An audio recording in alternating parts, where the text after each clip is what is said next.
Ok, este, tenemos este problema. Dice que se tiene un plato rígido de acero que está soportado por tres postes, los dos externos, externo, externo y este poste interno. Dice que están hechos de concreto de alta resistencia con un módulo de elasticidad de 30 gigapascales, cada uno con una sección transversal de 45.000 milímetros cuadrados, eh, y con una longitud de 3 metros. Antes de aplicar la carga se observa que el poste central o el interior o el interno es 1 milímetro más corto que los otros dos. Entonces nos piden determinar esta carga P, esta carga P permisible, si no se debe exceder el esfuerzo permisible en el concreto de 25 megapascales. Entonces, hay que... Bueno, la forma de resolver este problema, vamos a primero copiar todas las propiedades de los materiales, el módulo de elasticidad 30 gigapascales, el área es de 0,045 metros cuadrados, la longitud de las barras externas son de 3 metros y la barra central o la barra interna es la longitud igual de 3 metros menos 1 milímetro, porque aquí nos dicen que antes de aplicar la carga P se observa que el poste central es 1 milímetro más corto. Y bueno, realizando esa resta de 3 metros menos 1 milímetro nos da que la longitud de la barra interna o la barra central es de 2,999 metros. Y el esfuerzo permisible en las barras será de 25 megapascales.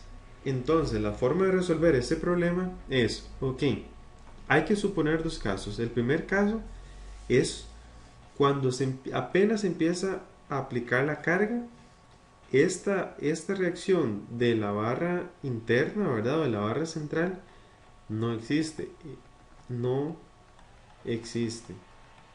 ¿Por qué? Porque no se ha desplazado 1 milímetro. Esta reacción, pongámosle R interna, no sabemos si existe. Entonces, lo que vamos a hacer o suponer es decir, ok, teniendo estas dos reacciones R1 y R2, nos vamos a preguntar si es posible llegar hasta 1 milímetro, ¿verdad? Desde esta posición hasta esta otra posición, 1 milímetro, sin exceder el esfuerzo permisible en el concreto. Entonces lo que va a suceder, aquí vamos a tener las barras externas. Bueno, esto sería solo una. Sin carga estaría en la posición normal.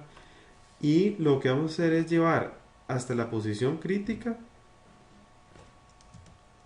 para saber si se puede exceder 1 milímetro. Digamos que estamos suponiendo que aquí está 1 milímetro y que la barra puede soportar más. Entonces vamos a aplicar la fórmula de deformación que dice que la fuerza por la longitud de la barra entre el módulo de elasticidad entre el área.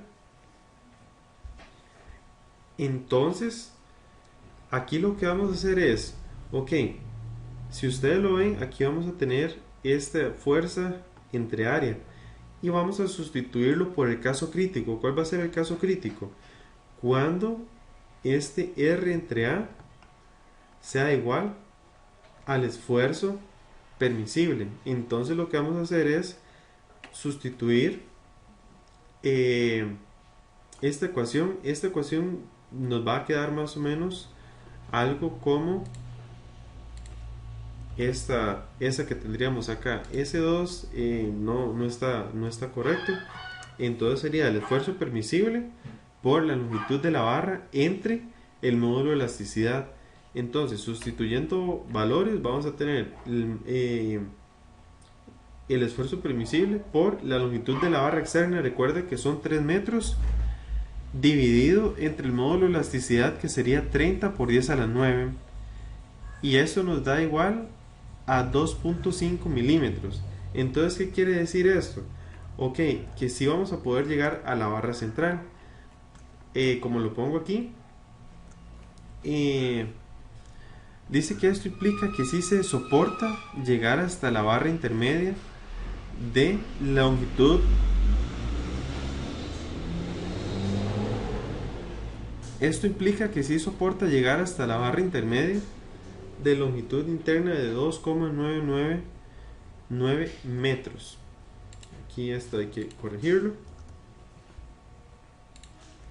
Entonces, ¿qué quiere decir esto? De que si nosotros tenemos estas barras externas, ¿verdad? Estas son las barras externas y las barras externas. Tenemos la barra interna en esta posición. Entonces, está a 1 milímetro de nuestra posición de origen. Y estas barras, sin la ayuda de esta barra interna, las barras externas, pueden llegar hasta 2,5 milímetros sin ningún problema. Entonces quiere decir que en algún momento sí va a llegar a tocar la barra de la barra central. Entonces, ok, si ya sabemos que toca la barra central, hay que suponer el segundo caso.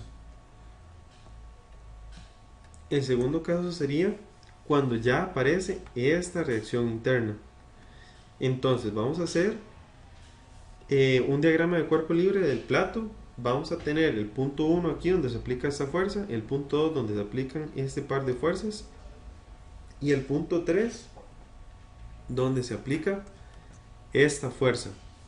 Entonces, bueno, también se da una dimensión ahí arbitraria solamente para hacer sumatoria de momentos, y vamos a tener que la sumatoria de momentos respecto a 1 que tendríamos acá será igual a positivo la reacción de la barra interna menos A por P, que tendríamos P en este caso aquí, más 2 veces, ¿verdad? Porque sería A más A, 2 veces A positivo por R de la reacción externa, y esto sería igual a 0.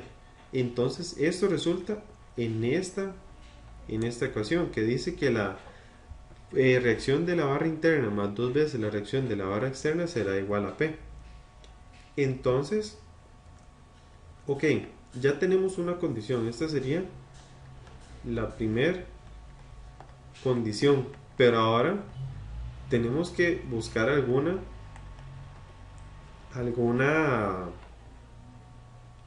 otra condición que nos permita despejar las variables, ¿cierto?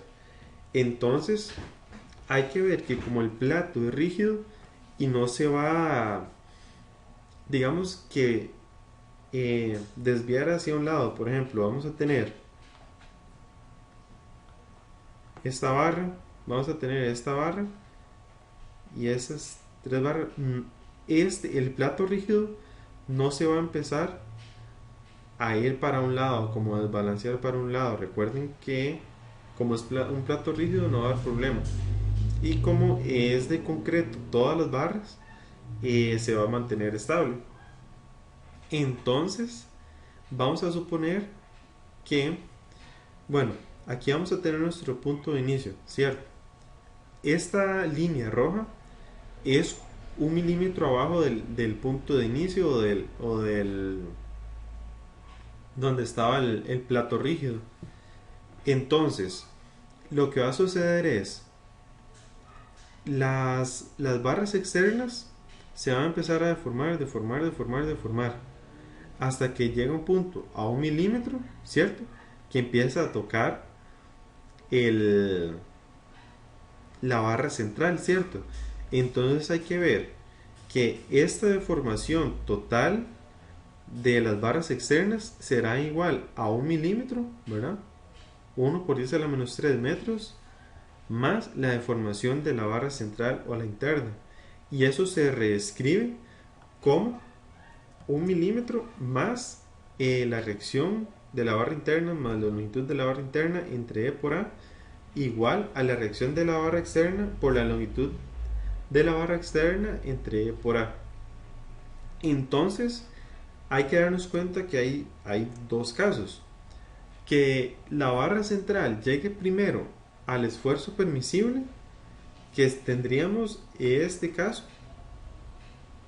o que las barras externas lleguen primero al esfuerzo permisible, que de hecho tiene más lógica que lleguen primero. ¿Por qué? Ya se empezaron a deformar y ya empezaron a soportar carga, y hasta después entra en acción la barra central. Entonces la lógica nos diría que está más cargada las barras externas.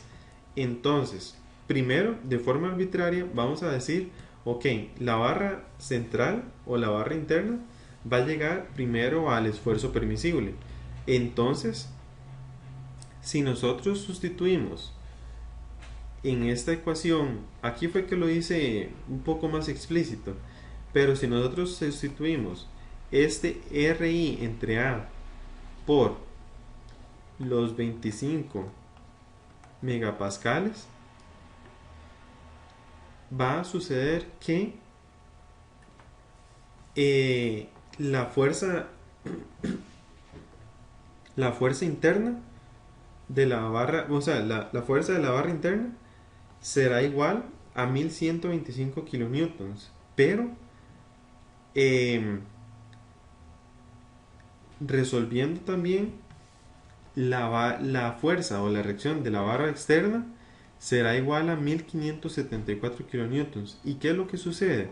Si nosotros realizamos esfuerzo de 1574 newtons entre 0,045 metros cuadrados, esto nos dará un valor de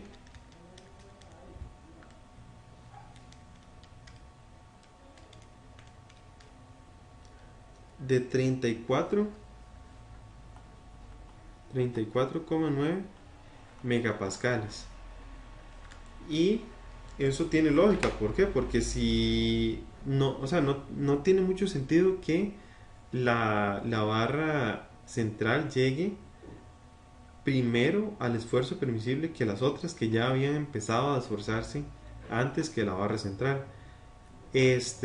Bueno, también para que tengan claro, eh, lo que hice fue, cuando hice sustituir este valor por esfuerzo permisible, fue agarrar los 25 megapascales, sustituirlo aquí o tal vez aquí también, y utilizar también esta otra ecuación para que lo tengan en cuenta y no se pierden. Entonces, ahora el otro caso sería más bien, ok, yo no voy a suponer que aquí se alcanza el esfuerzo permisible máximo. Voy a decir que se alcanzan las barras externas, ¿verdad? Entonces voy a sustituir en esta ecuación los 25 megapascales acá. Y eso me resulta en que la reacción de las barras externas serán de 1125 kilonewtons y la reacción de la barra interna será de 675 kilonewtons. Y esto sí nos funciona. ¿Por qué? Porque las barras sabemos que están en el tope, ¿verdad? Porque esa es la condición que le tenemos. Y realizando un cálculo rápido, solo decimos de 675.000 newtons entre 0,045 metros, que sería el área que ya teníamos, y eso nos resulta en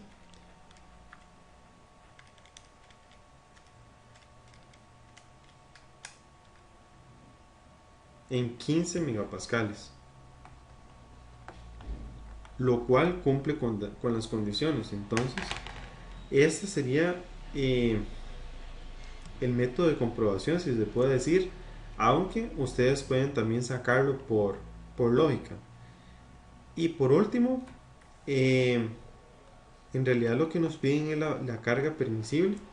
Entonces sustituimos estos valores en esta ecuación y nos termina a dar que la carga máxima es de 2925 kilonewtons.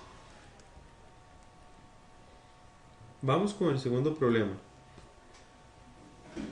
Dice que se tiene una barra que consta de una parte de aleación de aluminio de 3 pulgadas de diámetro, con sus respectivas propiedades, y una parte de acero de 4 pulgadas de diámetro. Aquí tendríamos el acero, aquí tenemos el aluminio.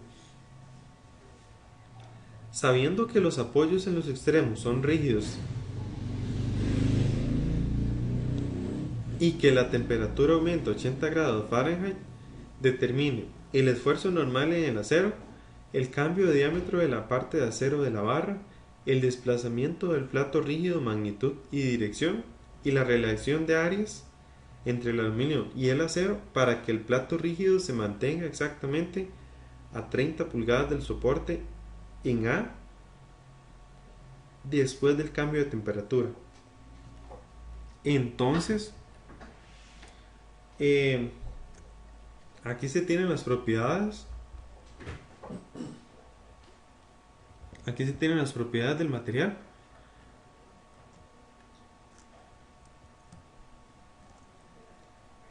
Entonces, lo que se va a hacer es que esta línea negra, ¿cierto? Es la posición inicial donde está el plato.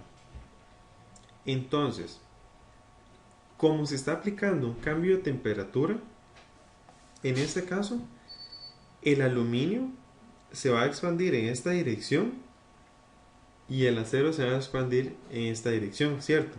Pero como están unidos, si se puede decir, por este plato rígido, uno va a empujar y otro va a jalar. Aquí vamos a suponer que el aluminio va a estar, bueno, de hecho cada material jala al otro, pero no quedan en el mismo punto, en el mismo punto de origen. ¿Por qué? Ok, el aluminio se desplazó en esta dirección. Luego, el acero se desplazó en esta dirección. Pero, por simple hecho de ser materiales con propiedades elásticas, cada uno se va a deformar cierto grado porque los están jalando, ¿cierto? Entonces, el acero se va a devolver, si se puede decir, eh, tanta distancia, que sería esta distancia, y el aluminio también. ¿Por qué? Porque entre ellos se están jalando y se están presionando, si se puede decir. Entonces, este desplazamiento entre el plato original, si se puede decir, y la posición final, le vamos a llamar X. Cuando calculemos este valor de X, cuando ya tengamos todas las variables, de hecho el problema nos pide el desplazamiento de este plato, el plato central. El signo, por ejemplo, si nos da más 0,05 pulgadas, quiere decir que se movió 0,05 pulgadas hacia la derecha. Pero si nos da menos 0,05 pulgadas, este desplazamiento, en vez de ser hacia la derecha, será hacia la izquierda. Entonces, para que tengan presente esto. Entonces, vamos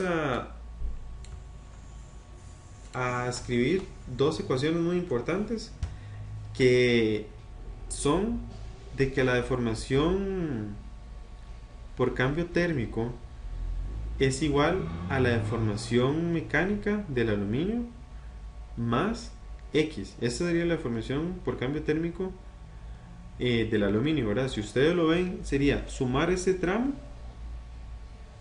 tiene que ser igual a este más este. Entonces ahí ustedes lo ven, sería aquí más X.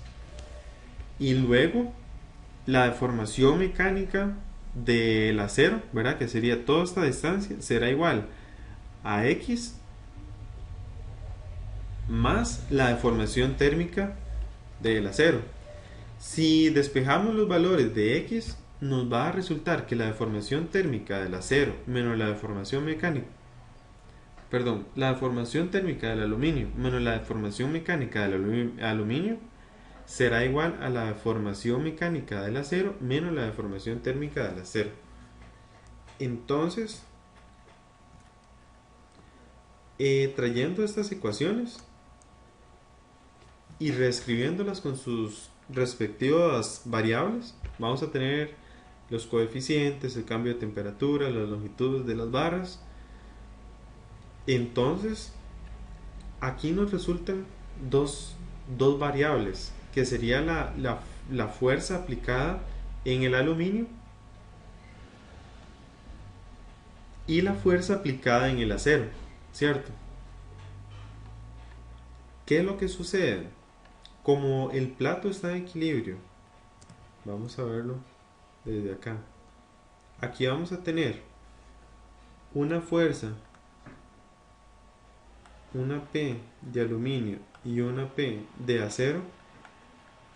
Digamos que durante el movimiento, el desplazamiento, no serán mm, no, no será igual que cero porque se está desplazando, pero cuando ya llega a su equilibrio, vuelve, y podemos decir o realizar un diagrama de cuerpo libre diciendo que la sumatoria de fuerzas en X respecto al plato es igual a 0 positivo hacia la derecha. Entonces, la fuerza A positiva hacia la derecha menos la fuerza del acero será igual a 0.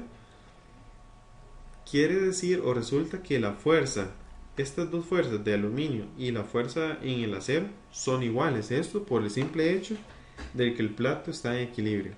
Entonces, trayendo esta ecuación, cierto, aquí abajo, ya podemos tratar estas dos variables como una misma P o una misma fuerza, que es la que se está aplicando en cada uno de los objetos. Entonces, si sustituimos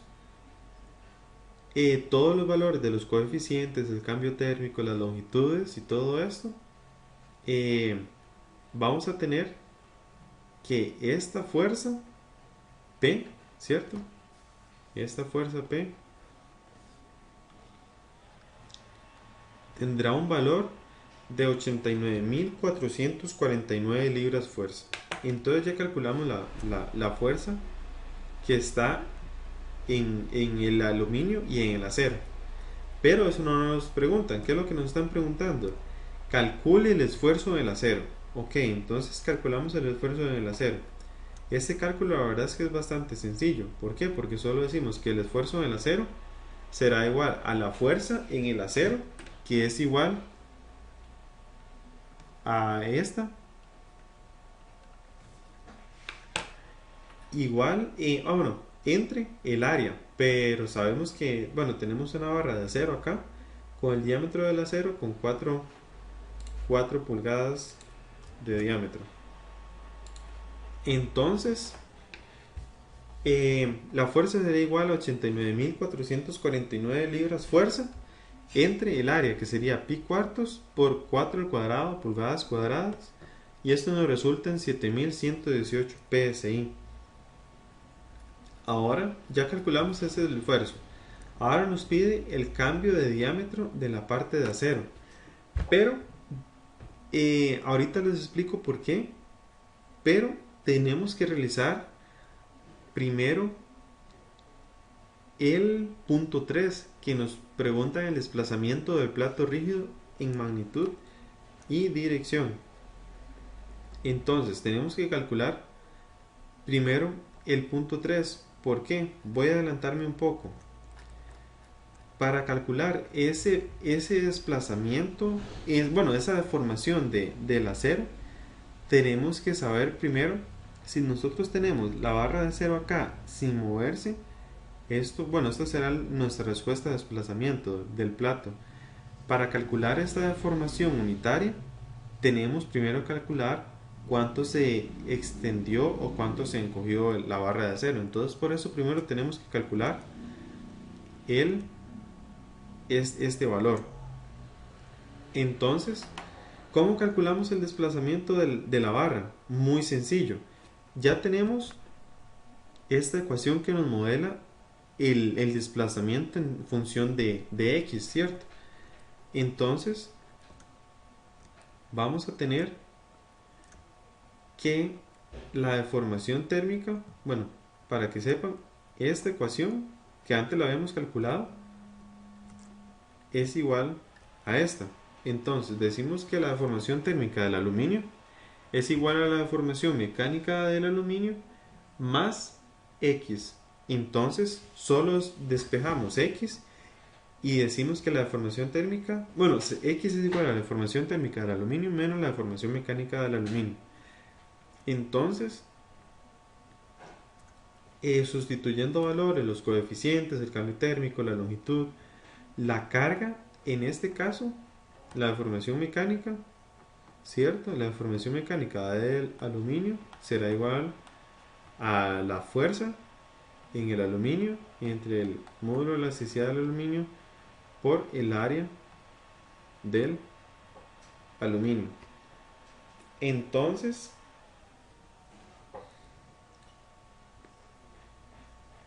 esto nos resulta un valor de menos 5,81 por 10 a la menos 3 pulgadas.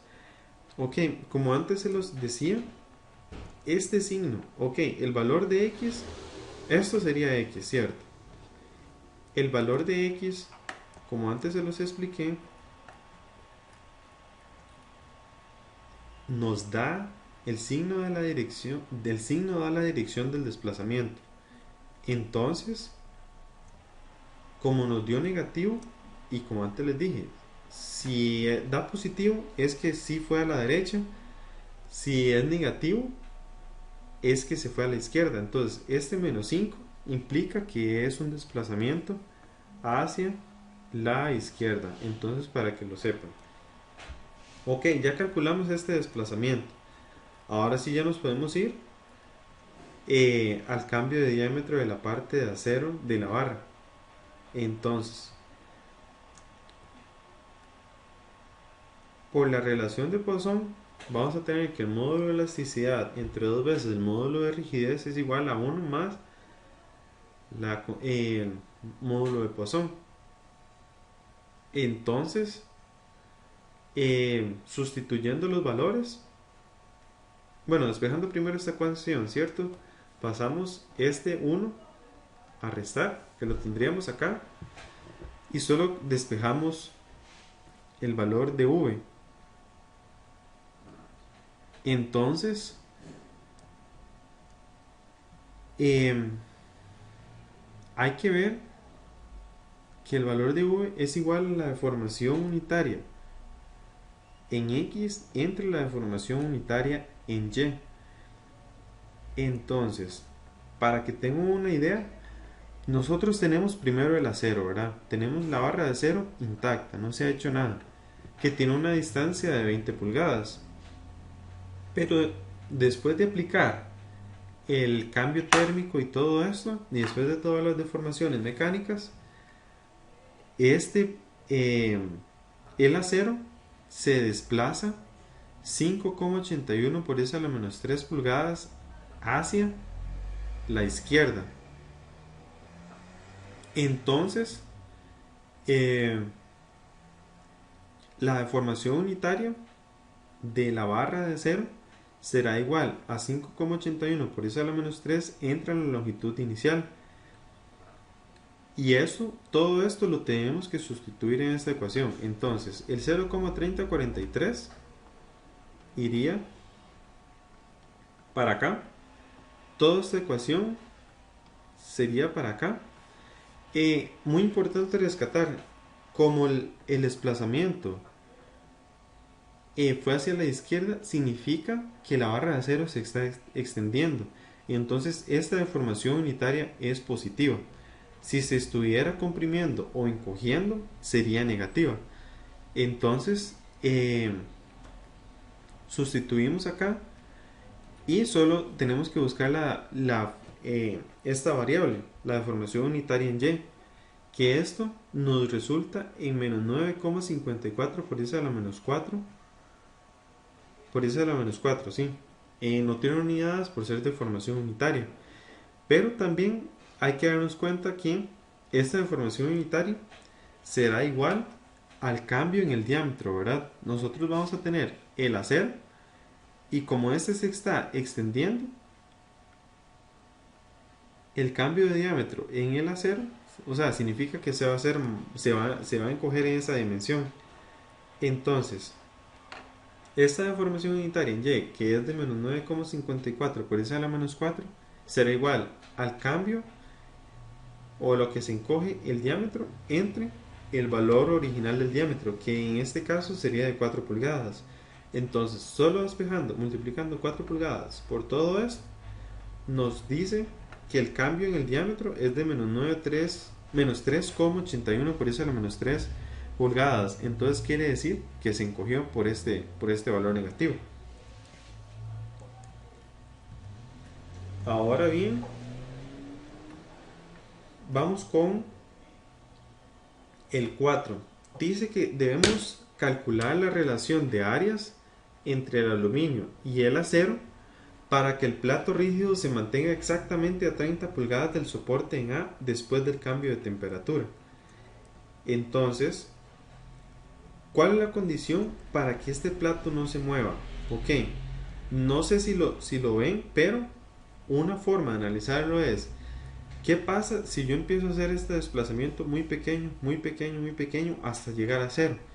Estas ecuaciones se nos transforman en que si x es igual a 0, o sea, no hay desplazamiento, y aquí también no hay desplazamiento, la deformación térmica del aluminio tiene que ser igual a la deformación mecánica del aluminio, como la deformación mecánica del acero tiene que ser igual a la deformación térmica del acero. Entonces, esto puesto en ecuaciones y en condiciones sería esto, ¿cierto? Tendríamos que la deformación mecánica o la deformación térmica del aluminio será igual a la deformación mecánica del aluminio, y la deformación mecánica del acero será igual a la deformación térmica del acero. Entonces, reescribiendo de nuevo todo eso en términos de fuerzas, la longitud de los coeficientes, vamos a tener que estas longitudes se cancelan, ¿verdad? Entonces quiere decir que para que esta condición se cumpla no nos importa la longitud, sino más bien las áreas. Entonces, se nos cancelan estas longitudes junto con esta longitud, y esta longitud junto con esta longitud. Y luego hay que despejar este valor de P. Tenemos P aquí, tenemos P aquí. Entonces, ¿qué es lo que vamos a hacer? Es pasar esto a multiplicar a este lado, que quedaría el coeficiente térmico del aluminio por el cambio térmico, y esto multiplicar por el módulo de elasticidad del aluminio por el área del aluminio. Esto sería igual a P. Aquí fue que me quedó un poco corrido. Ahora sí ya queda un poco más claro. Y también tenemos que despejar este valor de P de la otra ecuación. Entonces, el coeficiente térmico del acero por el cambio térmico por el módulo de elasticidad del acero por el área del acero. Aquí me faltó un valor de S. Vamos a corregir aquí un poco.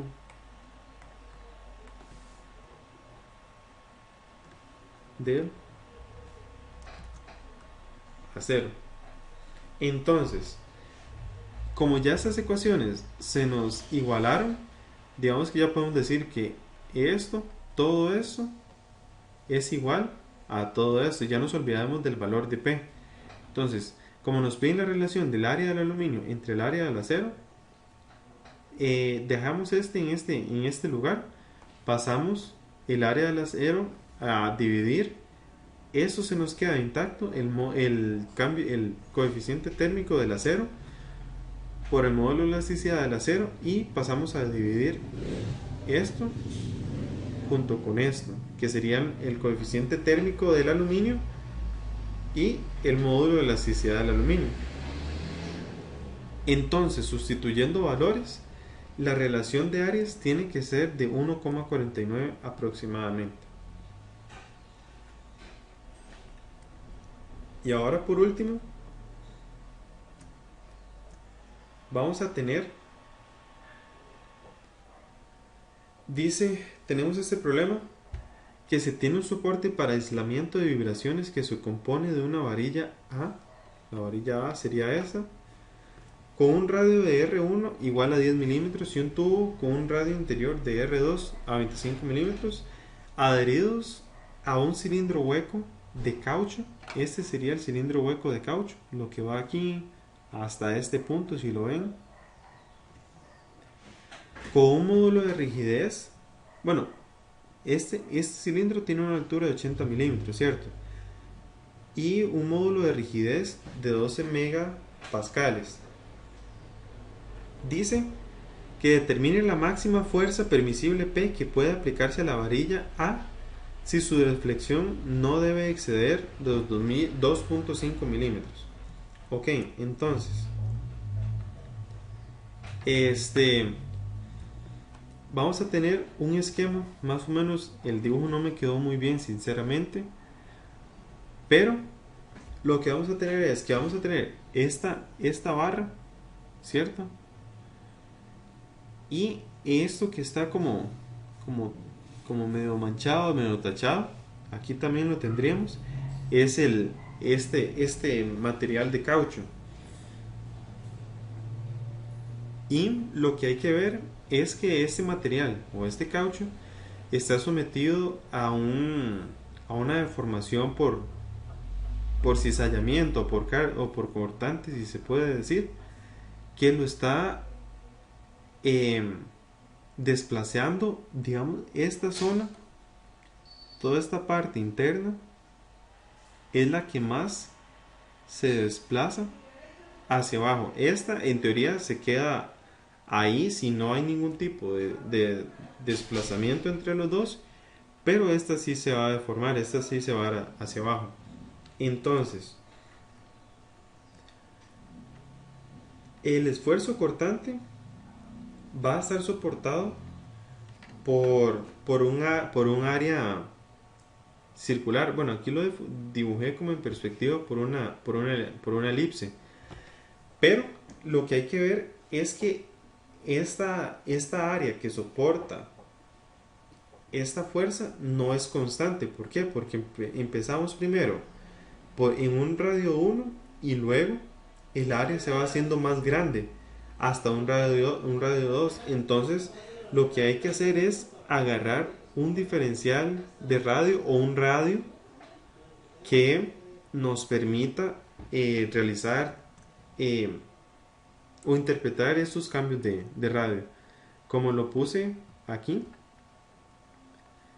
el esfuerzo cortante es sobre una superficie cilíndrica que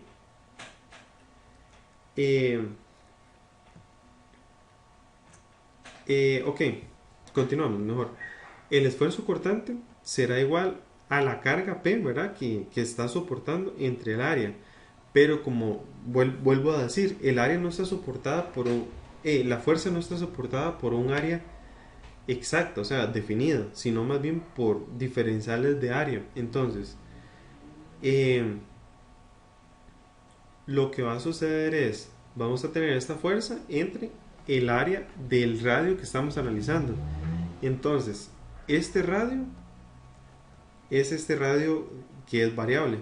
Entonces, vamos a tener que el área estará definida por, esto sería el perímetro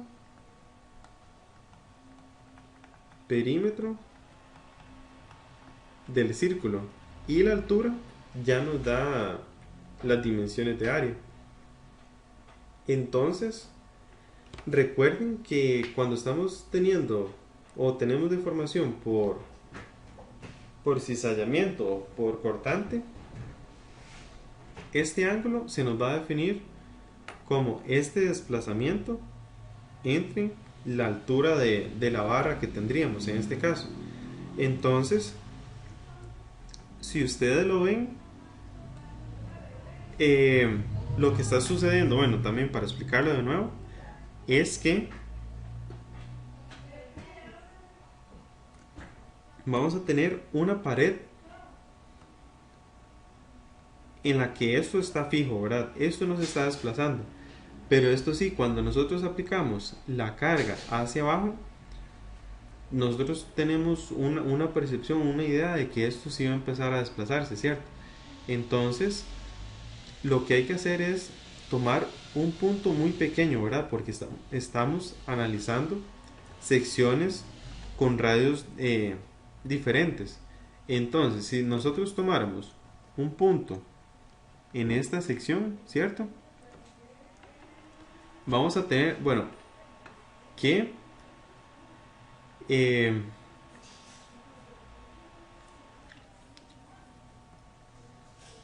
que aquí vamos a tener, ok, en este caso, para ver si se ve un poco más claro, aquí tendríamos el diferencial de desplazamiento, ¿cierto? Aquí vamos a tener el diferencial de radio, DDR, y aquí voy a tener gamma,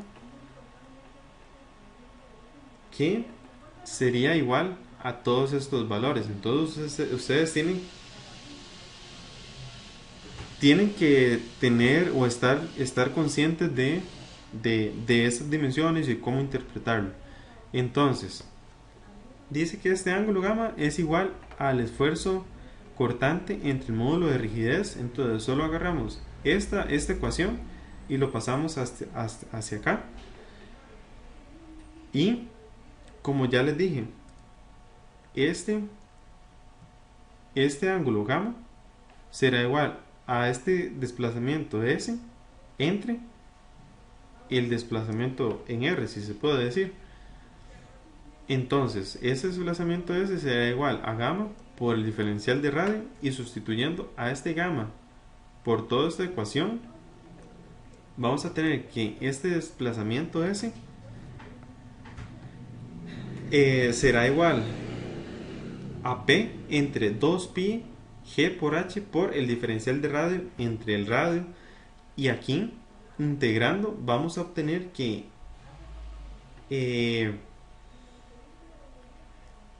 este desplazamiento ya máximo, o sea total, general, de toda esta material de hule o caucho, no sé qué era lo que tenía, se va a explicar, se va a definir por la siguiente ecuación, que sería P entre 2pi por el módulo de rigidez por la altura de todo este material por el logaritmo del radio 2 entre radio 1. Entonces, sustituyendo los valores, bueno, más bien despejando los valores, lo que nos están preguntando es el valor de P. ¿Por qué?